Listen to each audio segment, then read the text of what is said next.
Students, इस समय आप कबीरदास की साखी के दोहे पढ़ रहे हैं। आगे के दोहा देखिए। पंख उड़ाई गगन को व्यंड रहा परदेश, पानी पिया चंच बिन भूल गया यहू देश। अब इस दोहे में कबीरदास जी साधना की स्थिति एवं मोक्ष प्राप्ति का वर्णन करते हुए कह रहे हैं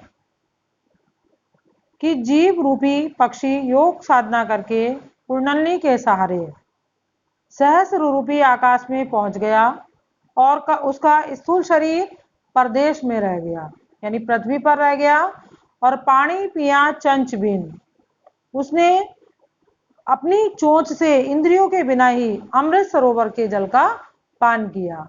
भूल गया यहू देश, और इस प्रकार से उसे आनंद की अनुभूति हुई कि वह सांसारिक सुखों को भूल गया। अब अगला देखिए।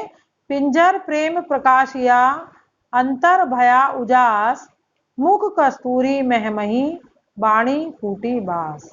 अब यहाँ पर कबीरदास जी ईश्वर से साक्षात्कार हुआ है उसका वर्णन करते हुए कह रहे हैं कि पिंजर प्रेम प्रकाशिया, जैसे ही जीवात्मा को ईश्वर का साक्षात्कार हुआ उसके हृदय में प्रेम का प्रकाश उदय हो गया। अंतर भया उजास, और अंदर ही अंदर उसके जो है प्रकाश फैलने लगा, ज्ञान का प्रकाश फैलने लगा। मुख कस्तूरी महमयी, और उसके मुख से कस्तूरी रूपी राम नाम की सुगंध आने लगी। बाणी फूटी बास, और उसके शब्दों से, उसकी बाणी से भी ईश्वर का नाम ही निकलने लगा। अब अगला देखिए।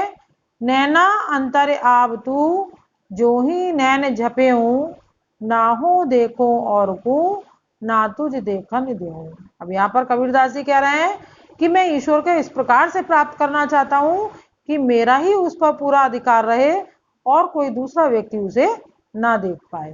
कह रहे हैं कि नैना अंतर आब तू, हे ईश्वर तू मेरे नेत्रों के अंदर समा जा। जो ही नैन झपेऊं, और जैसे ही तू मेरे नेत्रों में आएंगे मैं अपने नेत्रों को बंद कर लूं। ना हो देखो और को, ना तो मैं किसी दूसरे को देखूं और ना ही तुझे किसी दूसरे को देखने दूं। कहने का अभिप्राय क्या है कि मैं पूरी तरह से हे ईश्वर तेरे में लीन हो जाऊं और तेरे अलावा इस संसार में मुझे कोई कुछ भी दिखाई ना दे। कबीर हरिरस यूं पिया बाकी रही न था, पाका कलश कुमार का बहुरी न चढ़ई चाक। इस दोहे में बड़े ही सुंदर वर्णन किया गया है। कह रहे हैं कि कबीर हरिरस यूं पिया, कबीरदास जी कहते हैं कि मैंने ईश्वर के नाम रूपी रस का पान कर लिया। बाकी रही न था, अब मेरे हृदय में किसी भी प्रकार की कोई इच्छा, कोई तृष्णा शेष नहीं बची है।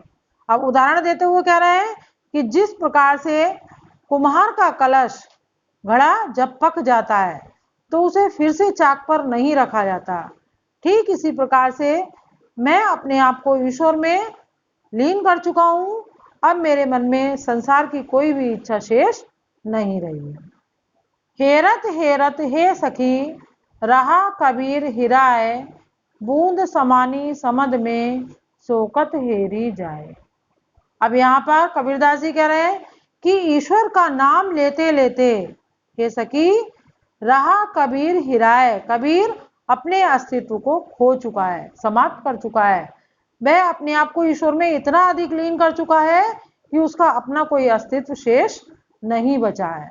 अब उदाहरण देते हुए कह रहे हैं कि जिस प्रकार से अगर एक बूंद पानी की हम समुद्र में डाल देते हैं तो उसका अपना कोई अस्तित्व नहीं रहता, हम उसे पुनः समुद्र से अलग नहीं कर सकते। ठीक इसी प्रकार से ईश्वर का नाम लेते लेते मैं अपना अस्तित्व समाप्त कर चुका हूँ, ईश्वर में पूरी तरह से लीन हो चुका हूँ। अब मैं अपने आप को भूल चुका हूँ। कबीर ये घर प्रेम का खाला का घर नाई, शीश उतारे हाथ कर सो बैठे घर माई। अब इसमें कबीरदास जी कह रहे हैं कि ईश्वर के दर्शन इतने सरल नहीं होते हैं। कह रहे हैं कबीर ये घर प्रेम का, प्रेम के द्वारा ही ईश्वर को प्राप्त किया जा सकता है। खाला का घर नहीं, ये किसी रिश्तेदार, मौसी, बुआ, मामी, चाची इत्यादि का घर नहीं है जिसमें हम बिना किसी की अनुमति के पहुंच जाते हैं। ये तो ईश्वर का घर है। इसके लिए हमें अनेकों कष्टों को सहन करना पड़ता है, सांसारिक सुखों का त्याग करना पड़ता है। शीश उतारे हाथ कर, सिर को उतार कर हाथ में लेना पड़ता है, अर्थात अपने अहंकार का त्याग करना पड़ता है, अपना अस्तित्व समाप्त करना पड़ता है। सो बैठे घर माई, उसके बाद ही हम ईश्वर से साक्षात्कार कर पाते हैं। अब ये वाला देखिए, जब मैं था तब हर नहीं, अब हर है मैं नाही, सब अंधियारा मिट गया, जब दीपक देखा माई। अब इस दोहे में कबीरदास जी कह रहे हैं कि जब मैं था, मैं से अभिप्राय है यहाँ पर अहंकार, जब तक मेरे अंदर अहंकार था तब तक मुझे ईश्वर के दर्शन नहीं हुए थे, और अब हर है मैं नाही, और जब मुझे ईश्वर से साक्षात्कार हो गया तो मेरे मन का सारा ज्ञान, सारा अहंकार समाप्त हो गया, सब अंधियारा मिट गया, मेरे मन के अंदर की सारी बुराइयां, सारा अंधकार, सारी अज्ञानता समाप्त हो गई। जब दीपक देखा माही, जब मैंने ज्ञान के प्रकाश को देखा तो मेरे सारे अंधकार, सारी बुराइयां समाप्त हो गई। अब स्टूडेंट्स, आपको ये साखी के दोहे कंप्लीट करा दिए। आज पदावली आपको कल पढ़ाई जाएगी। उम्मीद करती हूँ कि आपकी समझ में आया होगा। आप इसे ध्यान से एक बार पढ़ लीजिए और इनका अर्थ अपनी अभ्यास पुस्तिका पर कीजिए। अगर कहीं कोई प्रॉब्लम आती है तो उसको पूछ लीजिए। साथ ही साथ वीडियो को लाइक कीजिए, जिससे कि हम इसको और भी अच्छी तरह से पढ़ा सकें। धन्यवाद।